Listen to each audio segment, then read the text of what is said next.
দেখুন, আমাদের চাকসু নির্বাচনে আমাদের মনোনয়নপত্র দাখিল করার পর থেকে প্রায় 2 সপ্তাহেরও বেশি সময় কেটে গেছে এবং এই পুরো সময় আমরা বিশেষ করে প্রচার প্রচারণা পুরো বিশ্ববিদ্যালয় শিক্ষার্থীদের কাছে পৌঁছানোর চেষ্টা করেছি। আমি নিজে হাতে হাতে শিক্ষার্থীদেরকে, হাজার হাজার শিক্ষার্থীদেরকে লিফলেট দিয়েছি, প্রতিদিন অন্তত 3 থেকে 4 হাজার শিক্ষার্থীকে। আমরা নিজেরা যথেষ্ট চেষ্টা করেছি ক্যাম্পাসের কটেজগুলোতে, হলগুলোতে, মানে যাদের কাছে সম্ভব পৌঁছানোর। কিন্তু আমাদের প্রচারণায় সবচেয়ে বড় বাধা হয়ে দাঁড়িয়েছে হলো যে মিডিয়া। আমি যদি স্পেসিফিকলি যদি বলি যে আসলে মেইন স্ট্রিম মিডিয়াগুলো আসলে আমাদের বক্তব্যগুলো নিচ্ছে না। কেন নিচ্ছে না সেটা আসলে আমরা প্রকৃত অর্থে জানি না, কারণ কি জানলেও আসলে সেটা আসলে বোঝা যাচ্ছে না। দেখুন, আমি যদি উদাহরণ দিই যে আসলে মেইন স্ট্রিম মিডিয়াগুলো যারা চট্টগ্রাম বিশ্ববিদ্যালয়ে আসতেছেন তারা আসলে সকল প্রার্থীকে সেম ভাবে ট্রিট করতেছেন না। তারা অলরেডি কিছু প্রার্থীকে তথাকথিত হেভিওয়েট বলে ট্রিট করতেছে এবং তাদের বক্তব্যগুলি বারবার বারবার নিচ্ছে।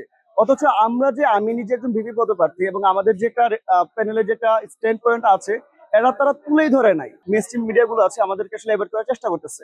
এই যে এবার করার চেষ্টা করতেছে, এটা আমরা মনে করি আর কি যে আসলে শিক্ষার্থীরা এটার আসলে উপযুক্ত জবাব দিবে, আমরা বিশ্বাস, কারণ আমরা প্রতিটা শিক্ষার্থীদের কাছে যখন কথা বলি তাদের কাছ থেকে ব্যাপক ধরনের সাড়া পাচ্ছি।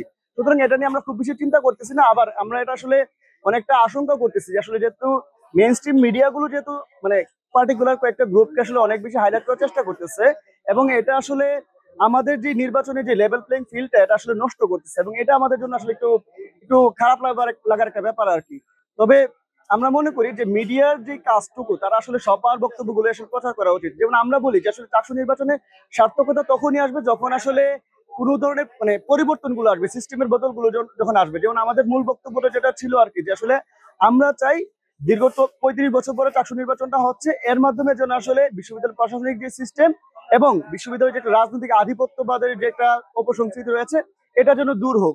যদি আমরা এই দুইটা সমস্যা যদি দূর না হয় তাহলে আসলে আমাদের যে আদার যে সমস্যাগুলো আছে, খাদ্য, আবাসন, পরিবহন, আমাদের নিরাপত্তা, কোনো সমস্যার সমাধান হবে না।